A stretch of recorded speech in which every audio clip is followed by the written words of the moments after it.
அப்பா அம்மாவுக்கு நல்ல ரிட்டையர்மெண்ட் கம்யூனிட்டி தேடிட்டு இருந்தோம். அப்பதான் Srivatsam phase 2 Kaustubham retirement community பத்தி தெரிஞ்சிட்டோம். சீனியர் சிட்டிசன்ஸ்க்காக நம்ம கௌஸ்துபம்ல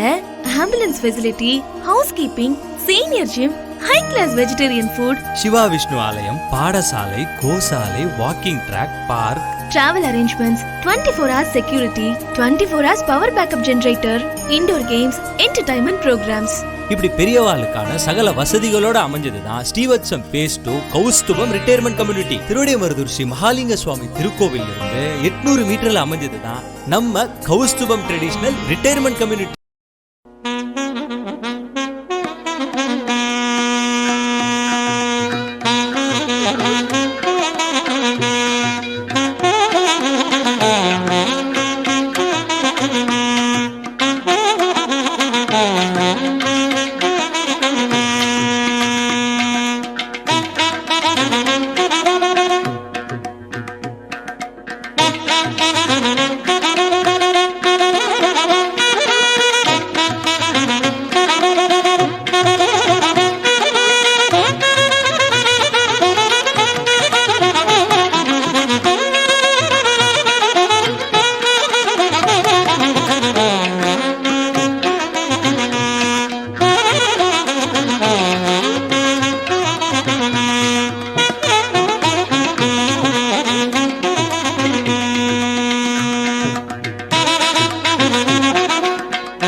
हरिः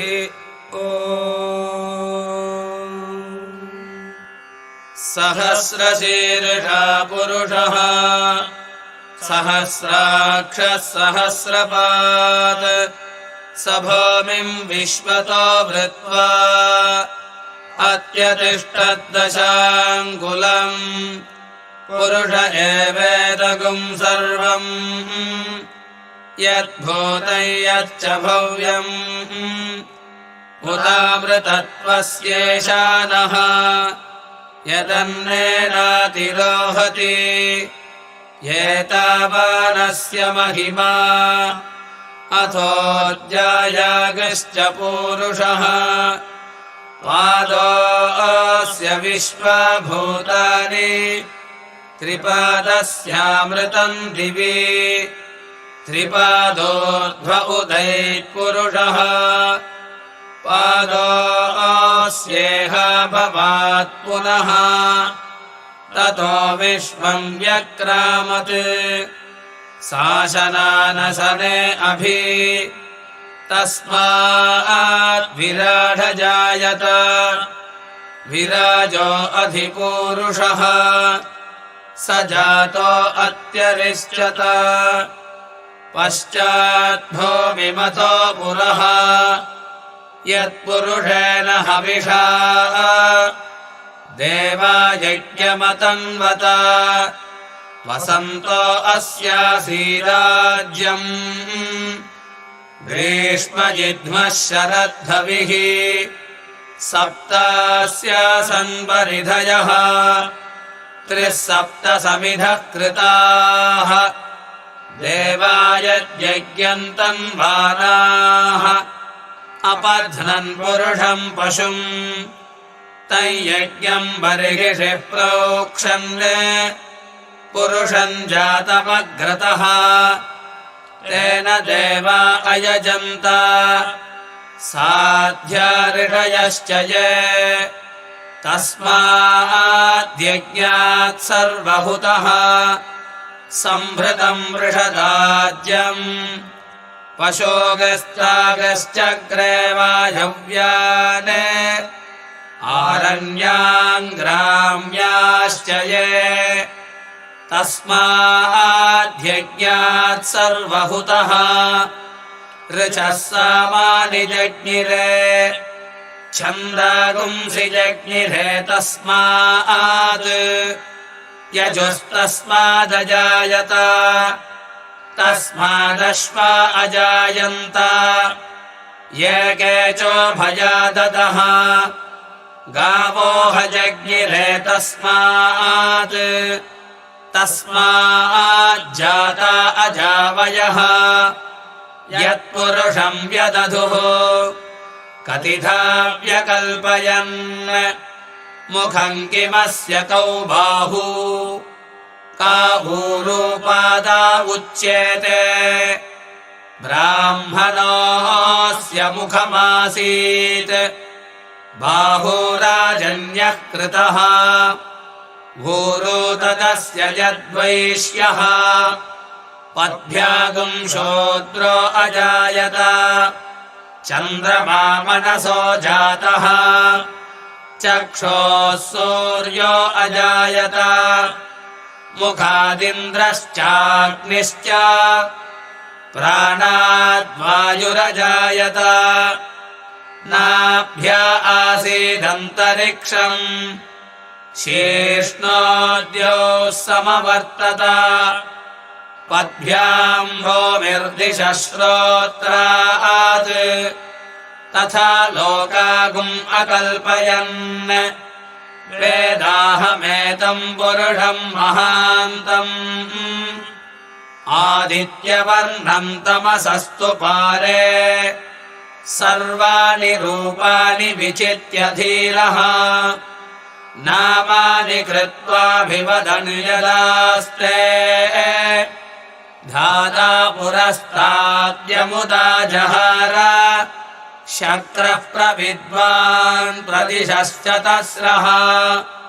तमेवम् विद्वानमृत इह भवति नायः पन्था अयनाय विद्यते यज्ञेन यज्ञमयजन्त देवाः तानि धर्माणि प्रथमान्यासन् ते हनाकम् महिमानः सचन्ते यत्र पूर्वे साध्याः सन्ति देवाः अभ्यः सम्भूतः पृथिव्यैरसाश्च विश्वकर्मणः समवर्धताधि तस्य त्वष्टा विदधद्रूपमेति तत्पुरुषस्य विश्वमाजानमग्रे वेदाहमेतम् पुरुषम् महान्तम् आदित्यवर्णम् तमसः परस्तात् तमेवम् विद्वानमृत इह भवति नायः पन्था विद्यते यनाय प्रजापतिश्चरति गर्भे अन्तः अजायमानो बहुधा विजायते तस्य धीराः परिजानन्ति योनिम् मरीचीनाम् पदमिच्छन्ति वेधसः यो देवेभ्य आतपति यो देवानाम् पुरोहितः पूर्वो यो देवेभ्यो जातः नमो रुचाय ब्राह्मये रुचम् ब्राह्मम् जनयन्तः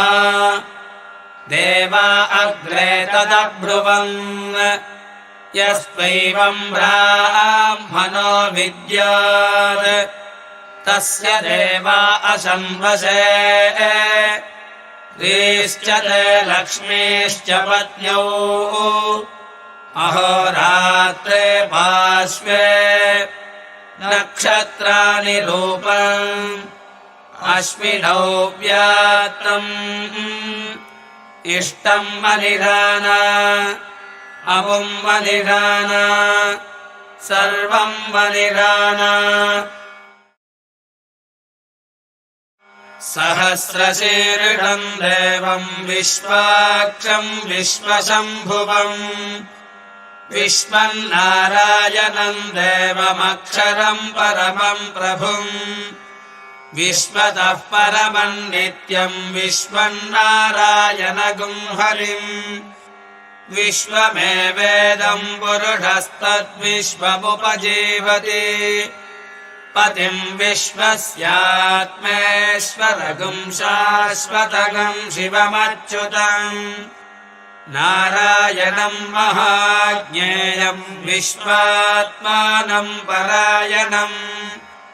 नारायणपरं ब्रह्म तत्त्वन्नारायणः परः नारायणपरो ज्योतिरात्मा नारायणः परः यच्च किञ्चिज्जगत्यस्मिन् दृश्यते श्रूयतेऽपि वा अन्तर्बहिश्च तत्सर्वं व्याप्य नारायणस्थितः अनन्तमव्ययं कविगुं समुद्रेऽन्तं विश्वशम्भुवम् पद्मकोशप्रतीकाशगं हृदयं चाप्यधोमुखम् अथो निष्यामि तस्यान्तु नाभ्यामुपरि तिष्ठति हृदयं तद्विजानीयाद्विश्वस्यायतनं महत् सन्ततगं शिलाभिस्तुलं पद्याकोशसन्निभम् तस्यान्ते सुषिरगं सूक्ष्मं तस्मिन् सर्वं प्रतिष्ठितम् तस्य मध्ये महानग्निर्विश्वाक्षिर्विश्वतो मुखः सोऽग्रभुक्विभजन् तिष्ठन्नाहारमजरः कविः सन्तापयति स्वं देहमापातदलमस्तकम् तस्य मध्ये वह्निशिखा अनीलोर्ध्वा व्यवस्थितः नीलतो यदमध्यस्थ विद्युल्लेखे भभास्वरा नीवारशूकवद्धन्वी पीताभास्यात्तनूपमा तस्याः शिखाया मध्ये परमात्मा व्यवस्थितः स ब्रह्मा स शिवः सेन्द्रः सोऽक्षरः परमस्वराट् हृदगं सत्यं परं ब्रह्म पुरुषं कृष्णपिङ्गलम् ऊर्ध्वरेतं विरूपाक्षं विश्वरूपाय वै नमः ॐ नारायणाय विद्महे वासुदेवाय धीमहि तन्नो विष्णुः प्रचोदयात् ॐ नारायणाय विद्महे वासुदेवाय धीमहि तन्नो विष्णुः प्रचोदयात् विष्णोर्नुकं वीर्याणि प्रवचय्यः पार्थिवानि विममे रजागुंसि योऽस्कभायदुत्तरगं सधस्थं विचक्रमाणस्त्रेधारुगायो विष्णोरराटमसि विष्णो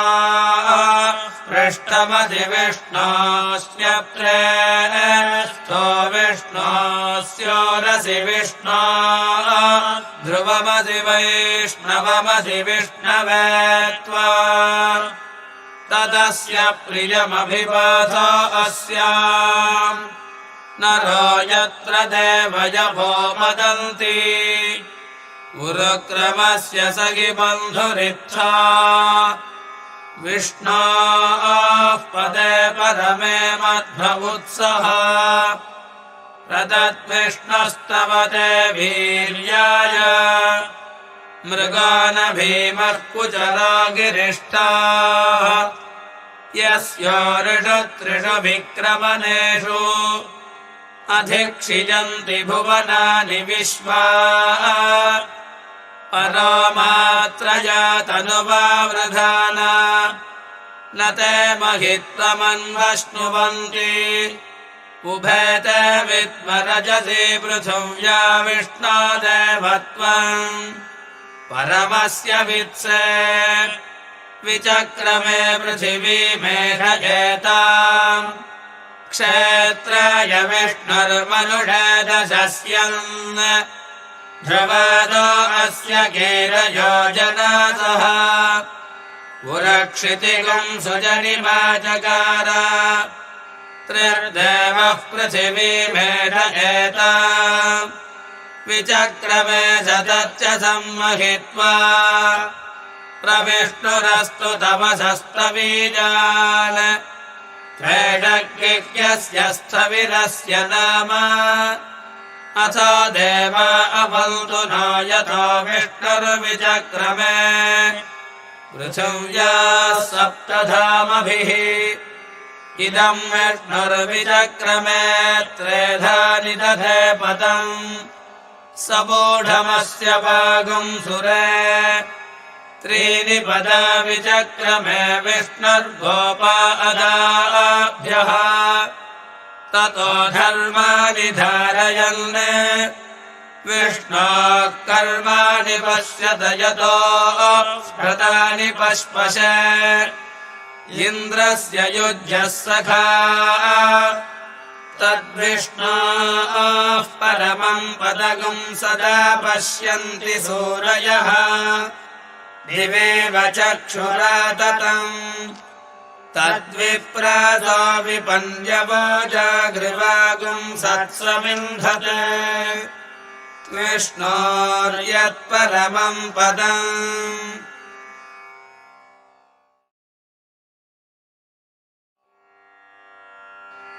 हिरण्यवर्णां हरिणीं तु वर्णरजतस्रजाम्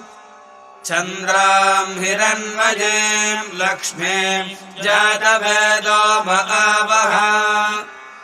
तां महावः जातवेदो लक्ष्मीमनपगामिनी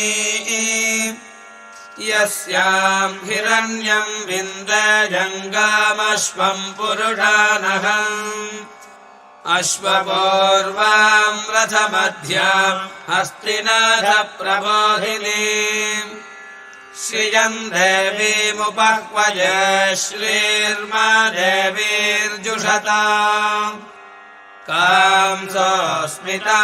हिरण्यप्राकारामार्द्रां ज्वलन्तीं तृप्तां तर्पयन्तीम् पद्मे स्थितां पद्मवर्णां तामिगोपह्वये श्रियम् चन्द्रां प्रभातां यशसां ज्वलन्तीं श्रियं लोके देवजुष्टामुदाराम् तां पद्मनेमीं शरणमहं प्रपद्ये अलक्ष्मीर्मे नश्यतां त्वां वृणे आदित्यवर्णे तपसोऽधिजातो वनस्पतिस्तव वृक्षोऽथ बिल्वः तस्य फलानि तपसा नुदन्तु मायान्तरायाश्च बाह्या लक्ष्मीः उपैतु मां देवसखः कीर्तिश्च मनिना सह प्रादुर्भूतोऽस्मि राष्ट्रेऽस्मिन् कीर्तिवृद्धिं दधातु मे क्षुत्पिपातामलां ज्येष्ठामलक्ष्मी नाशयाम्यहम् अभूतिमसमृद्धिं च सर्वां निर्नुत मे गृहात् गन्धद्वारां दुराधर्षां नित्यपुष्टां करीषिणीम् ईश्वरीगुं सर्वभूतानां तामिगोपह्वये श्रियम् मनसः काममागोतिं वाचः सत्यमशीमहि पशूनां रूपमन्नस्य मयश्री श्रयतां यशः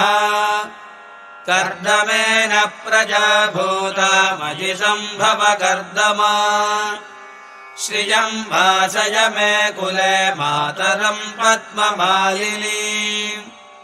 आपसृजन्तस्निग्धानि चिक्लीतपस मे गृहे ऋच देवीं मातरं श्रियं वासय मे कुले आर्द्राम् यः करणीम् यष्टिम् पिङ्गलाम् पद्ममालिनीम् चन्द्राम् हिरण्मयीम् लक्ष्मीम् जातवेदो महावः आर्द्राम् पुष्करणीम् पुष्टिम् सुवर्णाम् हेममालिनीम् सूर्याम् हिरण्मयीम् लक्ष्मीम् जातवेदो महावः ताम् महावः जातवेदो लक्ष्मीम् अनपगामिनीम् यस्याम् हिरण्यम् प्रभूतम् गावो दास्याश्वान् विन्देयम् पुरुषानः पद्मप्रिये पद्मिनि पद्महस्ते पद्मालये पद्मदलायताक्षी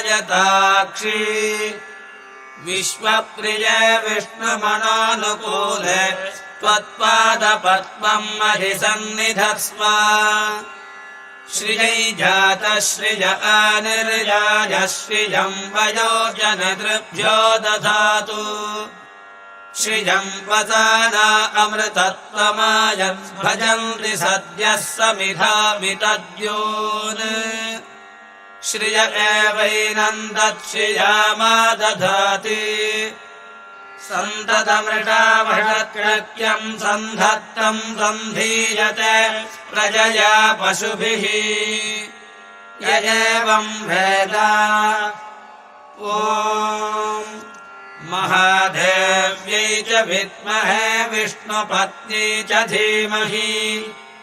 तन्नो लक्ष्मीः प्रचोदयात् ॐ महादेव्यै च विद्महे विष्णुपत्नी च धीमहि तन्नो लक्ष्मीः प्रचोदयात्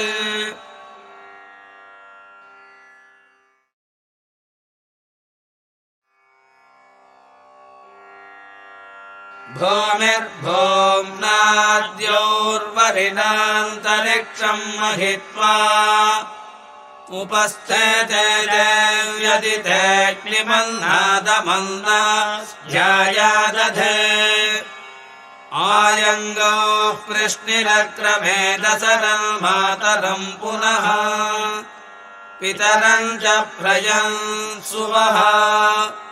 त्रिगुंशद्धामविराजति वात्पतङ्गायति श्रिये प्रत्यस्य वहद्युभिः अस्य प्राणादपानत्यन्तश्चरति रोचना व्यख्यन्महिषः सुवः यद्वा क्रुद्धः परोवपमन्युना यदवर्त्या सुकल्पमग्ने तत्तव पुनस्तोद्दीपयामसि यत्ते मन्युपराप्तस्य पृथिवीमनुदध्वशे आदित्या विश्वे तद्देवावसवश्च समाभरन् मेदिनी देवी वसुन्धरा स्यात् वसुधा देवी वासवी ब्रह्मवर्चसः पितॄणाम् श्रोत्रम् चक्षुर्मनः देवी हिरण्यगर्भिणी देवी प्रसोदरी प्रसने सत्यायने सीता समुद्रवती सावित्री हना देवी मह्यगी महोधरणी महोव्यतिष्ठा शृङ्गे शृङ्गे यज्ञे यज्ञे विभीषिणी इन्द्रपत्नी व्यापिनी सुरसरिरिहा वायुमती जलशयनी श्रियन्धाराया सत्यम् धोपरिमेदिनी सोपरिधत्तङ्गाया विष्णुपत्नीम् महीम् देवीम् माधवीम् माधवप्रियाम् लक्ष्मीम् प्रियसखीम् देवीम् नमाम्यच्युतवल्लभा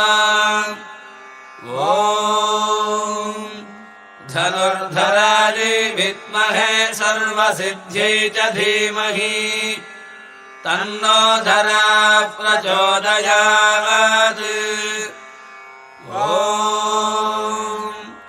धनुर्धरायै विद्महे सर्वसिद्ध्यै च धीमहि तन्नो धरा प्रचोदयात्। शृण्वन्ति श्रोणाममृतस्य गोपा पुण्यामस्यामुपशृणोमि वाचम्। महीम् देवीम् विष्णुपत्नीमझूर्याम् प्रतीचे मेनागुम् हविषा यजामः। त्रेधा विष्णुरुगायो विचक्रमे महेन्द्रियम् पृथिवीमन्तरिक्षम् तच्छ्रोणैति श्रव इच्छमाना। पुण्यग्श्लोकम् यजमानाय कृण्वति। गृणाहि कृतवती तवितराधिपत्यैः पयस्वतीरन्तिराजानो अस्तु। ध्रुवाधिशाम् विष्णुपत्न्यघोरा शेषानासहसो यामनोता। बृहस्पतिर्मातरिश्रोतवायुः सन्धुवाना वाता अभिनो गृणन्तु। इष्टम्भो दिवो धरुणः पृथिव्या अस्येषानः जगतो विष्णुपत्नी।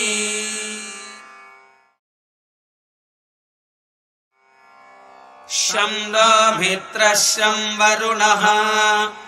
शं नो भवत्पर्यमा शं न इन्द्रो बृहस्पतिः शं नो विष्णुरुक्रमः। नमो ब्रह्मणे नमस्ते वायो त्वमेव प्रत्यक्षं ब्रह्मासि त्वामेव प्रत्यक्षं ब्रह्म वदिष्यामि। ऋतं वदिष्यामि सत्यं वदिष्यामि तन्मामवतु तद्वक्तारमवतु। अवतु माम् अवतु वक्तारम्। ॐ शान्तिः शान्तिः शान्तिः। शं नो मित्रः शं वरुणः शं नो भवत्पर्यमा शं न इन्द्रो बृहस्पतिः शं नो विष्णुरुक्रमः। नमो ब्रह्मणे नमस्ते वायो त्वमेव प्रत्यक्षं ब्रह्मासि त्वामेव प्रत्यक्षं ब्रह्मवादिशम्। ऋतमवादिशम् सत्यमवादिशम् तन्मामावीत् तद्भक्तारमावीत्। आवीन्माम् आवीद्भक्तारम्। ॐ शान्तिः शान्तिः शान्तिः। सहना भवतु सहनौ भुनक्तु सह वीर्यङ्करवावहै तेजस्विनावधीतमस्तु मा विद्विषावहै। ॐ शान्तिः शान्तिः शान्तिः। नमो वाचे याचोदिताय चानुदिता तस्मै वाचे नमो नमो वाचे नमो वाचस्पतये नमः। ऋषिभ्यो मन्त्रकृभ्यो मन्त्रपतिभ्यो मामृषयो मन्त्रकृतो मन्त्रपतयः पराधुर्माघमृषीन् मन्त्रकृतो मन्त्रपतीन् परादां वैश्वदेवी। वाचमुद्यातकम् शिवामदस्ता जुष्टान् देवेभ्यः शर्म मेद्यौ शर्म पृथिवी शर्म विश्वमिदम् जगत्। शर्म चन्द्रश्च सूर्यश्च शर्म ब्रह्म प्रजापति भूतं वदिष्ये भुवनं वदिष्ये तेजो वदिष्ये यशो वदिष्ये तपो वदिष्ये ब्रह्म वदिष्ये सत्यं वदिष्ये तस्मा अहमिदमुपस्तरनमुपस्तृणमुपस्तरनं मे प्रजायै पशूनां भूयादुपस्तरनमहं प्रजायै पशूनां भूयातं प्राणापानौ मृत्योर्मापातं प्राणापानौ मामाहादिष्टं मधुमनिष्ये मधुजनिष्ये मधुवक्ष्यामि मधुवदिष्यामि मधुमतीम् देवेभ्यो वाचमुद्यासकं शुश्रूषेण्यां मनुष्येभ्यस्तन्मा देवा अवन्तु शोभायै पितरोऽनुमदन्तु ॐ शान्ति शान्ति शान्तिः तच्छय्यारावृणीमहे घातुं यज्ञाय घातुं यज्ञपतये दैवी स्वस्तिरस्तु नः स्वस्तिर्मानुषेभ्यः ऊर्ध्वं जिगातु भेषजम् छन्दो अस्तु द्विपदे शं चतुष्पदे ॐ शान्ति शान्ति शान्तिः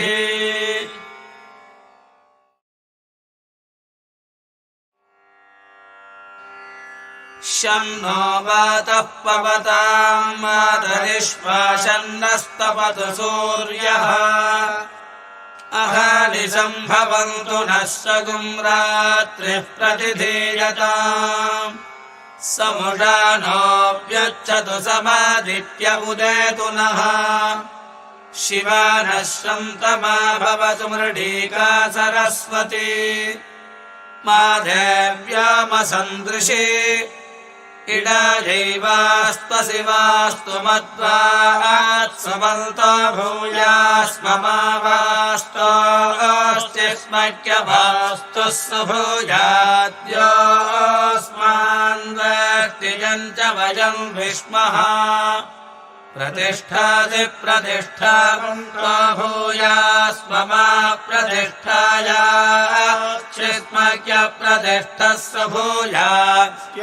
सुभूयाद्योऽस्मान् च वयं विष्मः आवातवाहि भेषजं विवातवाहि यद्रपः त्वगं हि विश्वभेषजो देवानां दूत ईयसे द्वाविमौ वातौ वात आसिन्धोरापरावतः दक्षं मे अन्य आवातु परान्यो वातु यद्रपः यदतो वातते गृहे मृतस्य निधिर्हितः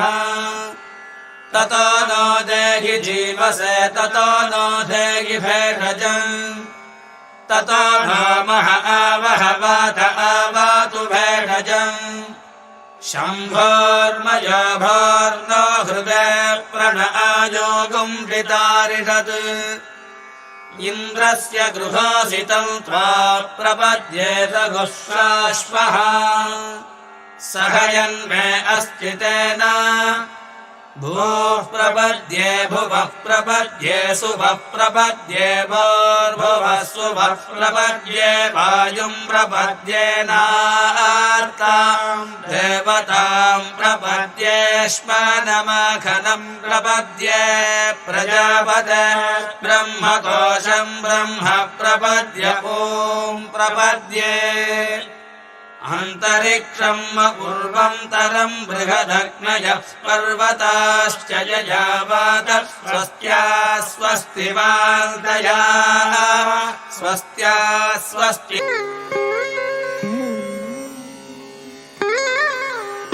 ஸ்ரீவத்சம் phase 2 ஆன கௌஸ்துபம் ரிட்டையர்மெண்ட் கம்யூனிட்டி நன்னா வரணும்ன்றது தான். ஸ்ரீவத்சத்துல இப்போ எங்களுக்கு கிடைக்கிற மனசு நிம்மதியும் திருப்தியும் ஸ்ரீவத்சம் phase 2 கௌஸ்துபத்துல நிச்சயமா கிடைக்கும். நாங்க இப்போ அனுபவிச்சிருக்கிற பக்தி பரவசத்தையும் கலை நிகழ்ச்சிகளையும் நீங்க நிச்சயம் கௌஸ்துபத்துல அனுபவிக்கலாம்.